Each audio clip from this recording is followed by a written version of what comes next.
Today's show coming up next.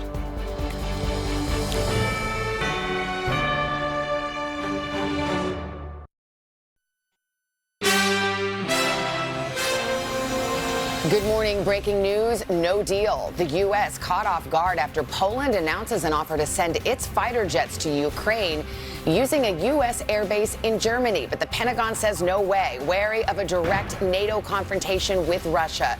Just ahead, where the invasion and the resistance stand this morning. Disturbing new worries surfacing overnight at the Chernobyl nuclear site. And for the first time, the former U.S. ambassador to Ukraine, Marie Yovanovitch, speaks out here live. Skyrocketing gas prices jump another 8 cents overnight, another new record high after the president announces a ban on all imports of Russian oil, gas, and energy.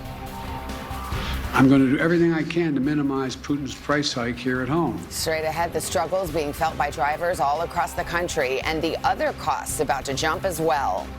Say it ain't snow. A late winter storm taking aim at tens of millions today with severe weather and possible tornadoes in the south and a mix of rain and snow stretching from the mid-Atlantic to Maine. Al's got everything we need to know.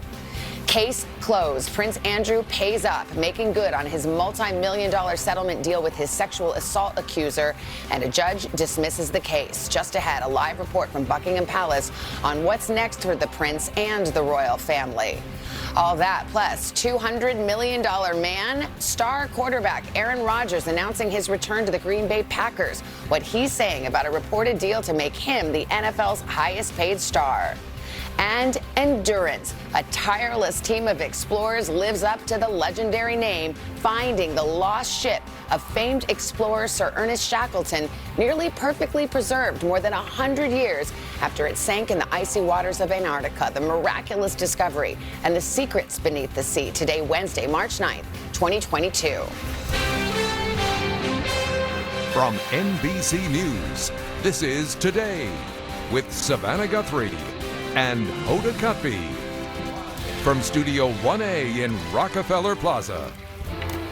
And good morning. Welcome to Today on this Wednesday morning, 7 a.m. on the West Coast. Thank you for joining us. Boy, if you're a nerd and you're into the endurance expedition, to see that wreckage at the bottom of the sea, it's incredible. I mean, it looks like it's been preserved in there, and they were saying that the cool waters kept it that way, so I can't wait to get to that story. Cold water, good for shipwrecks, it turns out. We do have a busy morning, including a lot to cover when it comes to the crisis in Ukraine. That's right. Vice President Harris left for Poland this morning for meetings with its president and the Prime Minister of Canada, who's also in the region, and this comes amid potential division among NATO allies. The U.S. has rejected overnight Poland's offer to send jets to Ukraine, but from a U.S. airbase in Germany. Also breaking this morning, new concerns that radioactive substances could be released from Chernobyl.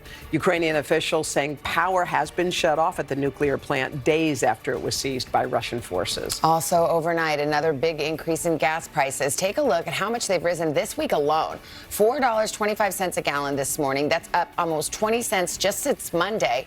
And since the beginning of the invasion 2 weeks ago today, up more than 70 cents. We've got every angle covered for you this morning, including a live conversation with the former ambassador to Ukraine, Marie Yovanovitch. But we begin with NBC's Richard Engel in Kiev. Richard, good morning.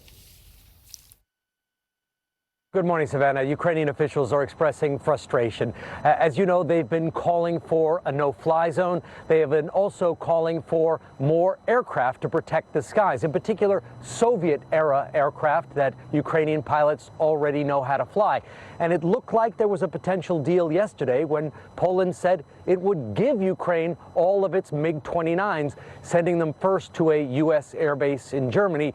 But the Pentagon said no, that was too close to direct military involvement, and now the deal appears to be off. And Ukraine's President Zelensky said that this is no time for indecision, that they need the planes now to stop the Russian offensive. Russian troops are trying to grind out a victory by beating Ukrainian towns and cities into submission.